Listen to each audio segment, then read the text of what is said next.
Hello, my name is Jorge Aguilar, and I'm with the Fulton Sheen Prayer Group Apostolate. This series of videos is on facilitator training. Now that you have come accustomed to know what is involved in a Fulton Sheen Prayer Group meeting, let us review just an overall aspect of that. In every prayer group meeting, it's about coming together as a small faith sharing group. We do an opening prayer, and then we listen to Sheen. Then the group is asked by the facilitator, what did they get out of it? And then finally, the prayers, the closing prayers, the prayers of petitions. Each one of those aspects, each one of those three parts are equally important.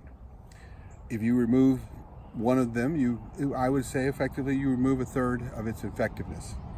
So to have the maximum effectiveness, putting all those three parts together. Well, one of the first natural objections or concerns of a facilitator may come across is this feeling of inadequacy, this feeling of, how can I be a facilitator? I don't know my faith. I don't know how to share my faith. How does one do that? And I think about how Jesus, here he was at the age of 30, and he's starting his public ministry, and he pulls together his small faith sharing group, as it were. They weren't rabbis. They weren't scholars. For the majority of them, they were just working men who shared one thing in common. They wanted to have a deeper understanding of the meaning and purpose of life. They sat with him. They ate with him for 36 months. And they each grew to a deeper understanding of who they were by understanding of who he was. And in that, it was Christ who was doing the training. In the Fulton Sheen Prayer Group, it is Sheen who's doing the training. It is Sheen who is the resident scholar, as it were. We're simply listening to him. But the facilitator, his primary role is like that of Andrew.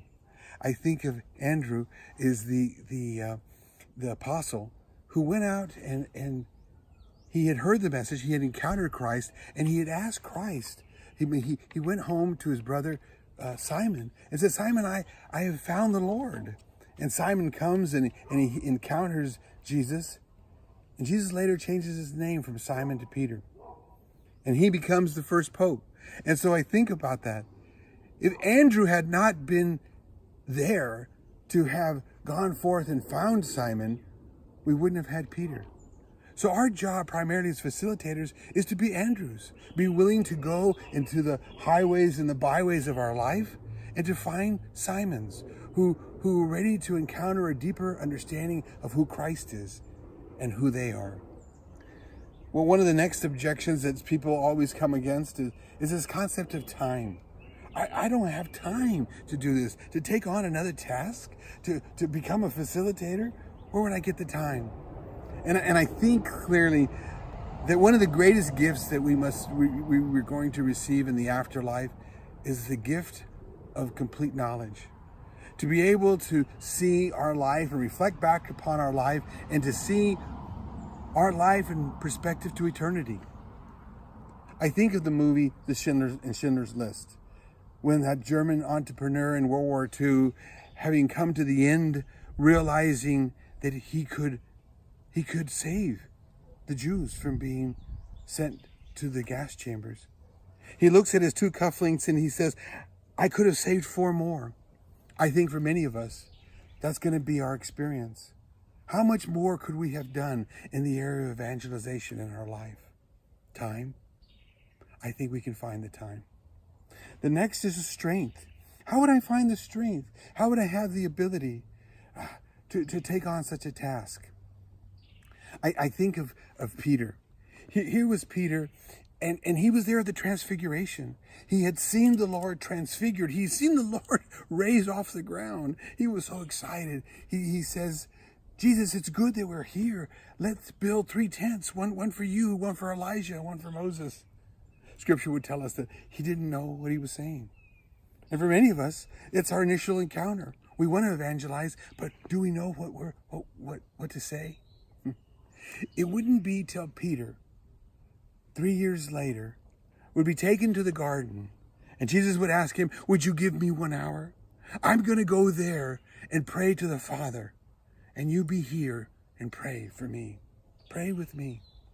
It was here in the garden that Jesus was teaching him of the power of the holy hour, that 1 hour. The greatest message that Sheen gives in all his talks, every focus in all his retreats, the takeaway was always the same: the importance of the holy hour. For the priest and the religious, it was a holy hour every day. For the laity, it was an hour once a week. I think of the psalmist when he says, Lord, you anoint my head with oil, and my cup runneth over. It is truly that holy hour when we give that hour to the Lord. For us laity, an hour a week. When we allow the Lord to anoint our head with oil, then we're able to speak. We're able to act. We're able to love. We're able to listen to those anointings of the Lord. So one of the most important aspects of being a facilitator is the commitment to go for a holy hour. God love you.